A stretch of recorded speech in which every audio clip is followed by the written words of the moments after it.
Hello, I will be discussing about property registration.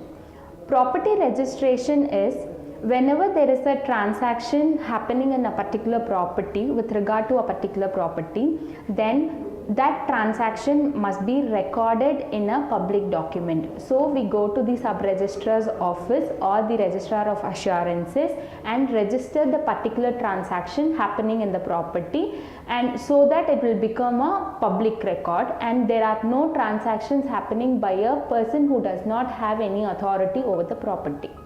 What are the documents that must be compulsorily registered?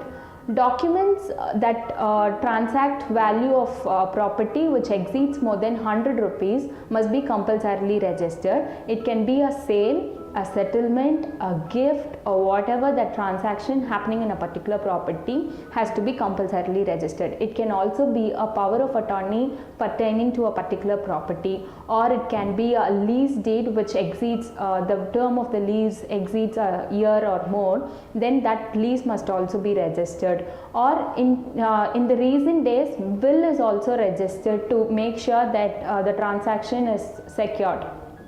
What is the consequence of non-registration of a particular transaction in a property?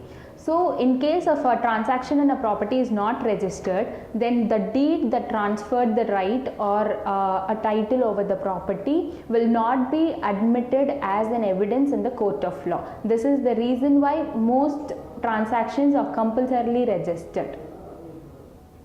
Or all transfer of immovable property compulsorily need to be registered.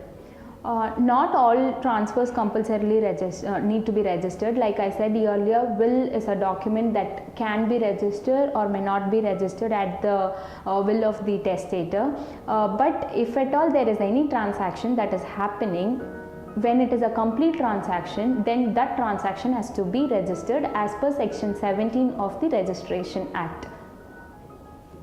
Does an order of the court need to be registered? This is a very interesting point. Not all court orders need to be registered. Only when the order pertains to declaring a title or ownership of a particular property, then that order copy must be registered before the sub-registrar's office, and it is compulsorily registrable as per section 17 of the Act. What are the documents that are required for registering a property? So it differs from transaction to transaction.